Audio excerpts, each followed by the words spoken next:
The rope went slack in my hands. Not cut, not broken. Something below had let go after holding us for 3 watches. The deck tilted without wind. Water pooled at the stern that had not come over the rail. In the lantern light, I saw suction marks. I still remember the weight of humid air that season in 1641 and how it pressed against the lungs like wet wool. We sailed east from Batavia through the Sunda Strait. Our ship, the Eendracht, carried pepper and cloves bound for Amsterdam. The Eendracht was a flute of modest size, built in Rotterdam 12 years prior. She measured 70 feet from stem to stern, with a beam of 20 feet. The hull rode low when fully laden, and we carried 240 barrels of spice in the hold. Our company numbered 18 men. Captain Henrik van der Meer commanded from the quarterdeck. He was a short man with a beard that went gray at the edges and hands that bore the scars of 20 years at sea. The first mate, Peter Jansen, kept the log and the charts. He had sailed these waters twice before and knew the currents between the islands. The boatswain, Martin de Vries, managed the rigging and the watch rotations. He was broad through the shoulders and moved with the steady pace of a man who understood his work. The rest of us were sailors, coopers, a carpenter, and a cook. I served as quartermaster and kept the stores. My name was Willem Koster. I had joined the company 3 years earlier in Amsterdam and learned the trade routes through experience rather than schooling. The work suited me. The pay came regular when the voyage ended well, and I did not mind the months at sea. We departed Batavia on the 23rd of August after loading spice from the warehouses of the Dutch East India Company. The monsoon season had passed, and the winds favored an eastern route through the Sunda Strait before turning north toward the open ocean. Captain van der Meer chose this passage because it saved time and kept us within sight of land should the weather turn. The strait ran narrow between the volcanic peaks of Java to the south and Sumatra to the north. The water there held a dark green color from the silt carried by rivers that drained the jungle. The first 3 days passed without event. We made steady progress through calm seas. The heat sat heavy, and the men worked without shirts. At night, sleep came hard in the cramped quarters below. The air smelled of tar and damp canvas. On the 4th day, the wind died. We dropped anchor in 20 fathoms and waited for the breeze to return. That evening, as the sun dropped behind the peaks of Sumatra, the water around the ship began to change. The surface, which had been smooth and glassy, developed a series of slow ripples that spread outward from a point roughly 50 yards off the starboard beam. The ripples moved in circles, widening with each pass, and then stopped. The water went flat again. Peter stood at the rail and watched with his arms crossed. He said nothing for a long moment, then called to the captain. Van der Meer joined him and looked where Peter pointed. They spoke in low voices. I could not hear the words, but I saw the captain's jaw tighten. He turned and told Martin to double the night watch and keep lanterns burning at both ends of the ship. Martin nodded and divided the crew into shifts. I drew the first watch with a sailor named Dirk, a quiet man from Leiden who kept his thoughts to himself. We took our positions as the light faded. The sky turned from gray to black, and the stars came out in numbers I had not seen near land. The jungle on both sides of the strait gave off the calls of birds and insects, a constant hum that rose and fell in waves. The water lapped gently against the hull in a rhythm that should have been soothing but felt wrong. I kept my eyes on the dark surface and saw nothing unusual for the first hour. Then the anchor line went taut. Not slowly, but all at once, as if something below had taken hold and pulled. The line groaned under the strain, and the bow dipped a fraction before settling again. Dirk stepped to the rail and leaned over to check the line. He called out that it looked secure at the cleat, but the angle had changed. The line now ran at a slant rather than straight down. I fetched the captain. Meer came up from his cabin, still fastening his coat. He looked at the line and then at the water. He told Dirk to fetch a lantern and hold it over the rail. Dirk did so, and the light spread across the surface in a pale circle. For a moment, nothing moved. Then a shape passed beneath the circle, large and dark, moving slowly from bow to stern. It did not surface. It only passed, and the water above it swirled in its wake. The shape took several seconds to cross the length of the light, which meant it exceeded our ship in size.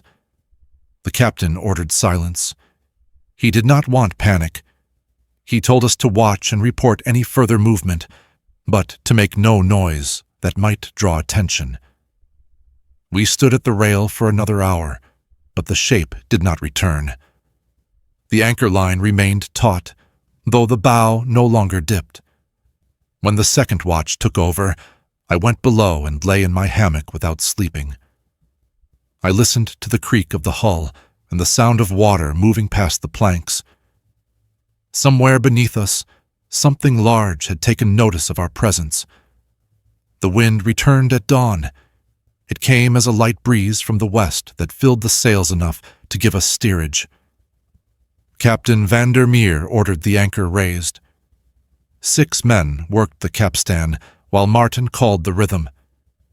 The anchor came up slowly, and when it broke the surface, we saw that the flukes were bent. Not rusted or worn, but bent as if squeezed by immense pressure. The iron had twisted in a way that should not have been possible without a forge. Meer examined it without comment, then told Martin to secure it and prepare the spare. We made slow progress through the morning. The breeze stayed light, and the current worked against us. By midday, we had covered only 3 miles. The captain checked our position with the cross staff and marked it on the chart.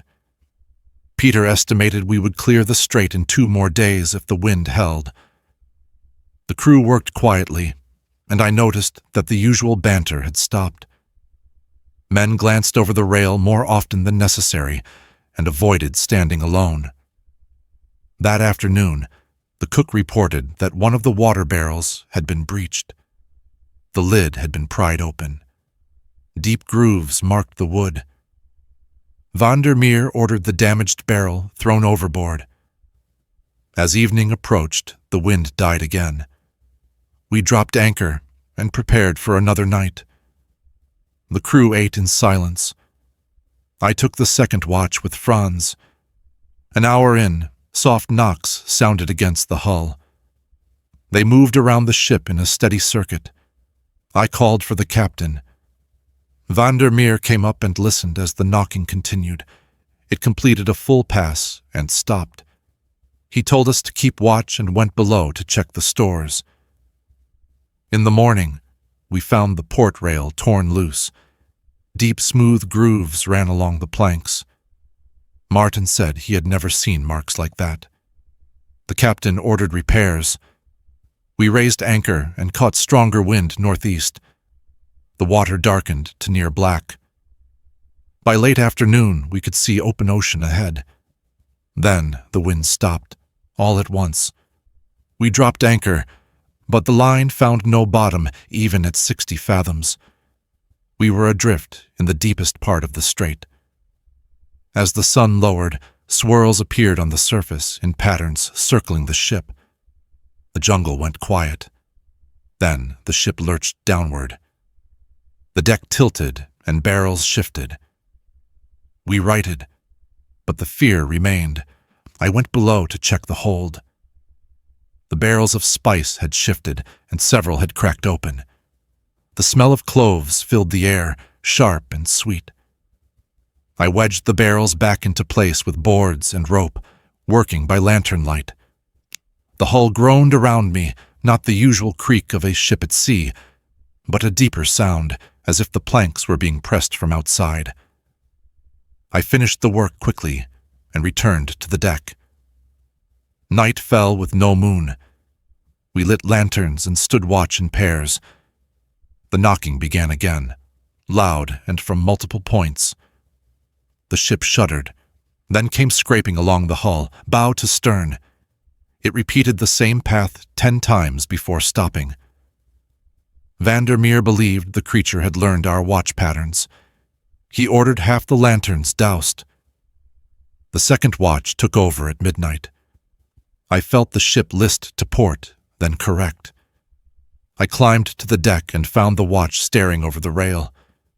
The water was flowing away from the ship, as if something beneath was displacing great volume. Then it returned with a smell, sharp and acrid, like rotting fish mixed with metal. The smell faded after a minute. At dawn, we found that the spare anchor was missing. It had been secured to the deck near the bow with heavy rope, but the rope now hung loose and frayed at the end. The anchor itself was gone. No one had heard it fall or slide overboard. It had simply been taken. Meer examined the frayed rope and saw that it had not been cut. The fibers had been pulled apart with such force that they had separated strand by strand. He ordered a count of all remaining equipment and found that 2 more water barrels had been breached during the night. We now had less than half our original supply. The wind returned in mid-morning, weak but steady. We raised what sail we could and began to move again. The current pushed us northeast, and with the wind behind us, we made slow but steady progress toward the mouth of the strait. Peter calculated that we would reach open water by nightfall, if nothing else delayed us. The crew worked with renewed energy, eager to leave the strait behind. I shared their hope, but did not voice it. I had seen enough to know that we were not yet free. Around midday, the wind shifted. It came now from the east, blowing against us and slowing our progress. The sails flapped and strained, and the rigging groaned under the pressure. Meer adjusted our course to compensate, but the shift cost us speed. By late afternoon, we had covered only half the distance we needed. The mouth of the strait remained visible ahead, but the sun was already low in the sky. As dusk approached, the water around us began to churn. It started as small ripples, then grew into larger swells that rocked the ship from side to side. The swells came in regular intervals, as if something large was moving in circles beneath us. Meer ordered the sails reefed to reduce strain on the masts. The crew worked quickly, and we secured the canvas just as the first large wave struck. It came from the starboard side and lifted the ship several feet before dropping us back down. Water poured over the rail and soaked the deck. We grabbed the rigging and held on as the ship rolled. The waves continued for 10 minutes, each one larger than the last. Then they stopped. The water went flat again, but the ship continued to rock from the momentum. In the sudden calm, I heard a sound that made my blood turn cold. It was a long, slow exhalation of air, like a whale surfacing to breathe, but deeper and more deliberate. The sound came from directly beneath us, and it lasted for several seconds before fading into silence. Meer shouted for all hands to the rails. We spread out along both sides of the ship and looked down into the water. The light was fading fast, but I could still make out shapes in the dark green depths. What I saw made no sense at first. There were long, thick forms moving just below the surface, 8 or more of them, each one the width of a man's body. They moved independently, but with coordination, curling and uncurling in slow, deliberate patterns. Then I understood. They were arms, tentacles, and they were wrapping themselves around the hull. The ship groaned as the pressure increased. The planks flexed inward, and I heard the sound of wood beginning to crack. Meer ordered the crew to fetch axes and blades. We hacked at the tentacles where they came over the rail, but the flesh was thick and tough, and our blows did little damage. One of the arms seized the rail near the bow and pulled. The wood splintered and gave way, tearing a section free. The tentacle withdrew with the broken rail still clutched in its grip. Another arm rose from the water near the stern and reached for the mast. It wrapped around the base and began to pull. The mast groaned and leaned, and the rigging went slack. Men scrambled to cut the stays before the mast could fall and bring the whole structure down. Franz and Martin worked together with axes, and the first stay parted with a snap. The tension released, and the mast settled back upright, but the tentacles still held it. I ran to the hold and fetched a barrel of lamp oil. I carried it to the deck and told Peter my plan. He nodded and helped me pry the lid open. We soaked rags in the oil and tied them to the ends of poles. I lit the rags with a lantern and handed one to Peter. We thrust the burning poles at the tentacle wrapped around the mast. The flames touched the flesh, and the reaction was immediate. The tentacle recoiled and released the mast.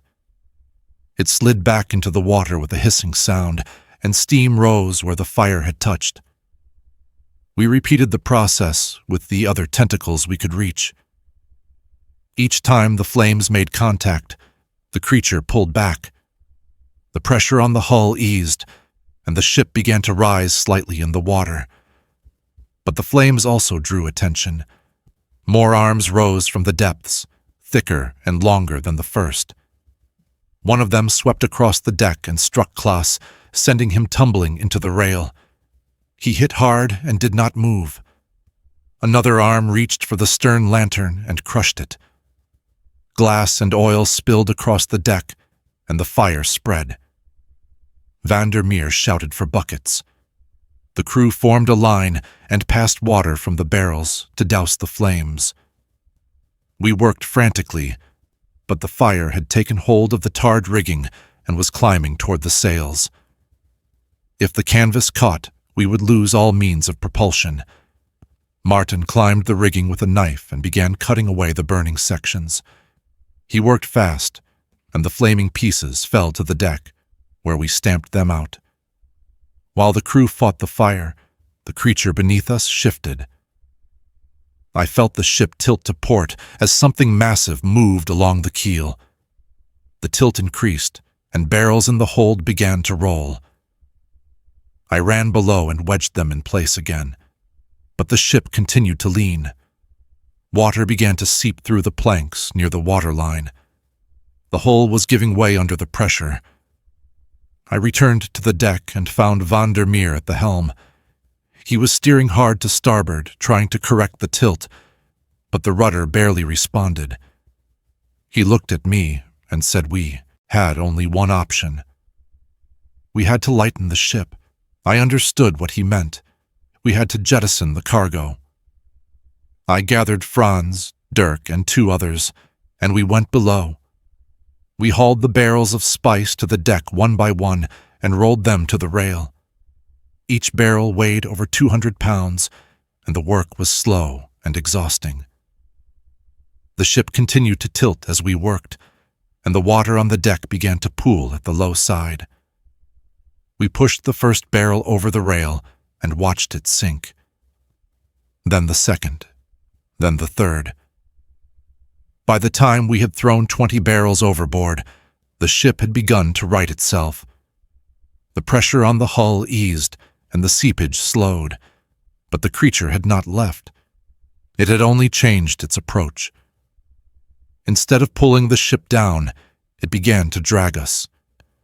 The bow swung to the south, away from the mouth of the strait and toward the rocks along the Javanese coast. Monsieur Meer fought the helm, but the rudder had no power against the force pulling us. We were being towed. Peter suggested we cut the remaining rigging and let the masts fall. The drag might slow the creature enough for us to regain control. Meer hesitated, but he saw no other choice. He gave the order, and Martin and his crew climbed the rigging with axes. They cut the stays and shrouds, and the masts toppled to the side. They hit the water with a great splash and floated alongside the hull. The ship slowed, and the drag from the masts created enough resistance that the creature's grip faltered. For a moment, we thought we had succeeded. Then the tentacles returned, this time in greater numbers. They rose from all sides of the ship and wrapped around the fallen masts. They lifted the heavy timbers from the water as if they weighed nothing, and hurled them aside. The masts crashed into the sea 50 yards away and sank beneath the surface. The creature had cleared the obstacle. The ship lurched forward again, dragged by an unseen force beneath the hull. The rocks along the coast loomed closer. I could see the white foam where the waves broke against the stone. If we struck at this speed, the hull would shatter. Meer shouted for everyone to prepare to abandon ship. The crew launched the boats, but there were only 2, and they would not hold all 18 men. I stood at the rail and looked down into the water. In the fading light, I saw a shape rising from the depths. It was massive, larger than any whale I had heard described. The body was round and smooth, with skin that glistened like wet leather.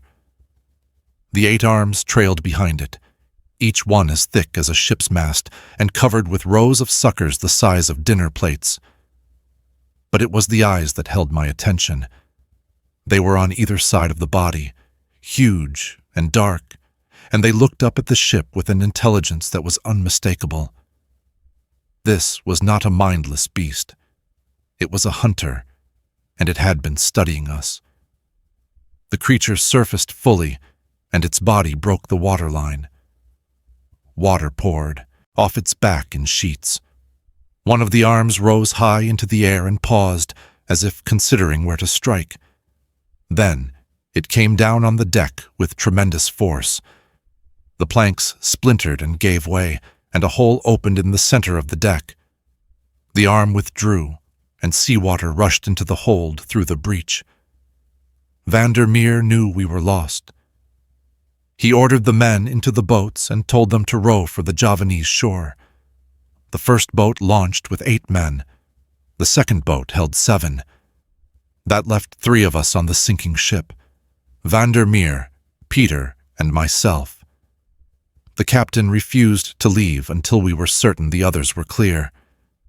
We stood at the rail and watched the boats pull away. The creature did not pursue them. It remained focused on the ship. As the deck tilted and the water rose around our feet, Meer turned to me and said something I have never forgotten.